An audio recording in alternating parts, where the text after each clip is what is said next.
국민의힘 고령군 성주군 칠곡군 출신 정의, 희망, 용기 정희용 국회의원입니다.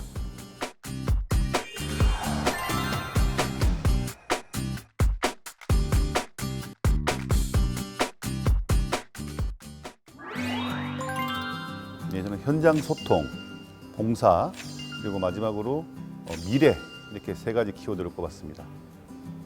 국회의원은 국민들이 어려움을 듣고 그 어려움을 어떻게 해소해 나갈 수 있는지를 늘 고민하는 그런 자리에 있는 직업이라고 생각을 합니다.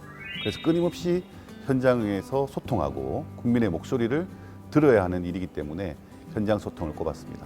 민간기업, 공기업, 또 국회의원 보좌관, 또 지방정부의 도지사님의 특별보좌관으로 일을 하면서 늘 민생 현장에 가까이 있었다고 할 수 있습니다. 그간의 경험을 통해서 제가 국회의원이 된다면 민생의 목소리를 누구보다 가까이 하고 또 그분들과 함께하는 정치를 펼쳐야 된다, 그런 생각을 가지고 있었습니다. 저는 월요일부터 금요일까지는 국회에서, 금요일부터 일요일까지는 지역구인 고령군, 성주군, 칠곡군에서 일을 하고 있습니다. 제가 의정활동을 어떻게 하고 있다라고 말씀도 드리고, 지역분들이 어떤 어려움을 겪고 계신지 말씀을 듣고 이렇게 열심히 다니고 있습니다. 그래서 열심히 다니고 듣는 것이 제 가장 현장 소통의 가장 큰 비결이라고 생각을 하고요. 또 법안도 현장 소통 중심으로 진행을 하고 있습니다. 작년 여름에 고령군 대가야 시장에 갔는데 한 상점에 어르신께서 부가가치세법이 개정된 지가 너무 오래됐다, 그리고 지금 살기가 너무 어려운데 세금 부담이 크다라고 말씀을 주셨습니다. 그래서 살펴봤더니만 1999년도에 개정이 된 이후로 20년이 넘도록 개정이 안 되고 있었습니다. 그래서 그 한도를 4,800만 원에서 인상하는 법안을 내서 작년 연말에 통과가 돼서 지금 어려워하는 상인분들께 조세 부담을 조금 덜어드리는 그런 법안을 내고 통과돼서 큰 보람으로 느끼고 있습니다. 국회의원이라는 자리가 국민들보다 앞서서 봉사를 할 수 있는 자리여야 된다고 생각을 합니다. 그래서 저는 봉사가 국회의원의 중요한 임무고 덕목 중에 하나다. 누구보다 발벗고 먼저 나서야 한다. 그게 지도자의 덕목이다라고 생각을 했고, 봉사를 굉장히 중요한 가치로 생각을 하고 지금 현재도 봉사활동을 열심히 펼치고 있습니다. 제가 또 몸으로 하는 봉사도 있지만 또 나눔의 가치도 봉사의 범주 안에 들어갈 수 있다고 생각을 합니다. 작년에 저희 국민의힘 국회의원들이 세비의 30%를 기부하였습니다. 저는 금년에도 계속해서 개인적으로 100만 원씩 저희 지역에 기부를 하고 있습니다. 그래서 임기를 마치고 나면 한 5천만 원 이상은 기부를 할 수 있을 것 같아서 기부도 하고 몸으로 봉사도 하고 또 현장에 소통하고 이렇게 하려고 합니다.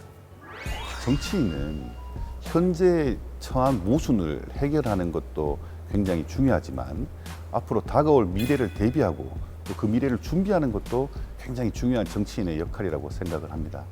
지금 이 시대가 우리 대한민국 건국 이래 또 역사적으로 유사 이래 앞의 세대보다 못 사는 세대가 되었다고 합니다. 부모가 가지고 있는 경제적, 사회적 격차가 자녀들의 교육의 격차로 이어지고 있습니다. 그래서 이 격차를 해소하지 않으면 대한민국이 이 양극화 문제를 극복할 수 없다. 그래서 양극화 문제를 줄이고 이 격차를 해소하는 방향성을 가지고 정치가 나아가야 한다고 생각합니다. 그리고 두 번째는 지방 소멸의 문제가 있습니다. 수도권의 과밀화를 막아서 지방으로 모실 수 있도록 할 것인가, 이 부분은 굉장히 심각하게 또 깊이 관심을 가지고 고려해야 된다고 생각을 합니다.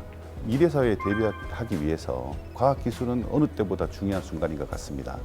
지금 전 세계적으로 AI라든지 블록체인, DNA 배열이라든지 에너지 스토리지라든지 로보틱스라든지 이 세상을 변화시킬 기술들을 계속해서 개발하고 있습니다. 그럼 우리가 이 대한민국이 지금 이 현 세계의 기술 상황에서 어느 정도의 위치에 처해 있는지, 이 기술 뒤처지지는 않는지, 또 이 기술을 넘어서서 우리 대한민국이 기술을 끌고 나갈 것은 없는지, 이 부분들을 대비하는 것도 굉장히 중요하다고 생각을 합니다. 그래서 이 세 가지 이유 때문에 저는 미래를 제 세 번째 키워드로 꽂았습니다.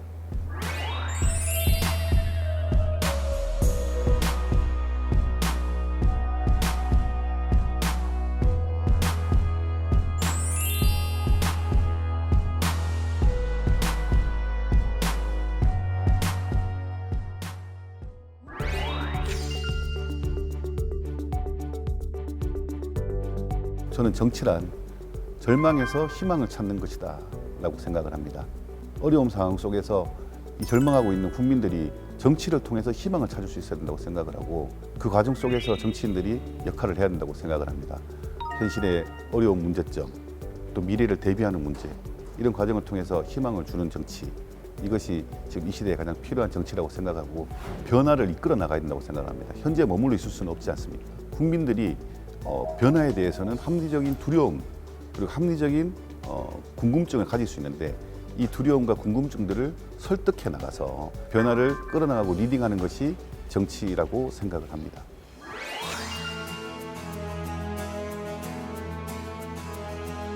여당과 야당의 의석수 차이가 너무 커서 단독으로 개원이 되고 상임위원장을 여당에서 다 차지를 하고, 각종 법안 처리 과정에 있어서 여야 합의의 정신보다는 여당의 또 일방적인 입장이 강조되는 그런 국회의 문화를 목도하고 상실감도 컸고 국민들 앞에서 죄송한 마음도 많이 가졌습니다.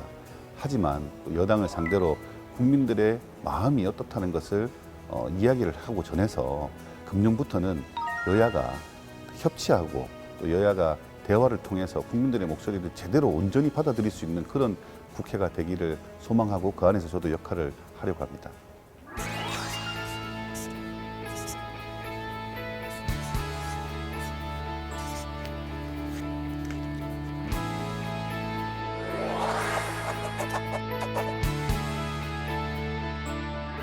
사회적 약자인 우리 장애인에 대한 인식을 개선하고 그분들이 불편한 부분들을 해결해 나가고, 또 우리 소상공인들이 지금 코로나 이전부터 여러 가지 어떤 경제적인 문제들 때문에 어려워하고 코로나 팬데믹으로 더 지금 어려워진 상황에 처해 있습니다. 이런 분들을 위해서 제가 함께 가는 의정 활동을 펴겠다는 취지로 동행이라고 적었습니다. 우리 장애인들을 위해서 작년에는 제가 점자법 개정안을 내서 점자의 날을 지정하는 법안을 만들어서 통과를 시켰습니다. 금년에는 시각장애인뿐만 아니라 전체 장애인들을 위해서 권익을 향상시킬 수 있는 법안들을 고민하고 있습니다. 그리고 소상공인들을 위해서 최저임금법이라든지 근로시간의 탄력성의 문제라든지 많은 법안을 제출을 했는데요. 이 법안이 금년에도 잘 논의가 될 수 있도록 끊임없이 촉구하도록 하겠습니다. 또 한 가지는 저는 사회에 헌신하신 분들에 대한 희생정신을 높이 사야 된다고 생각을 합니다. 그래서 우리 참전 유공자 어르신분들이 국가를 위해서 대한민국을 위해서 헌신하신 그 부분에서 합당한 예우를 받으실 수 있도록 노력하겠다는 말씀도 덧붙여 드리겠습니다.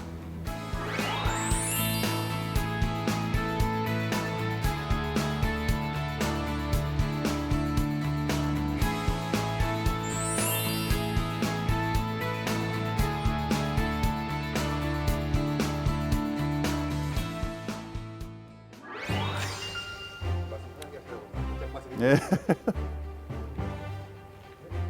우리 고향에 계시는 많은 분들과 정희용을 알고 있는 많은 지인들께서 우리 희용이 4년 동안 국회의원 하면서 참 열심히 했다라는 이런 이야기를 많이 하는데, 더욱더 겸손하고 더욱더 열심히 하면서 우리 희용이 진짜 잘한다, 우리 희용이 정말 잘한다, 이런 소리 들을 수 있도록 계속 끊임없이 지치지 않고 열정적으로 일하는 정희용이 되기를. 희용아, 고생 많이 했대. 화이팅!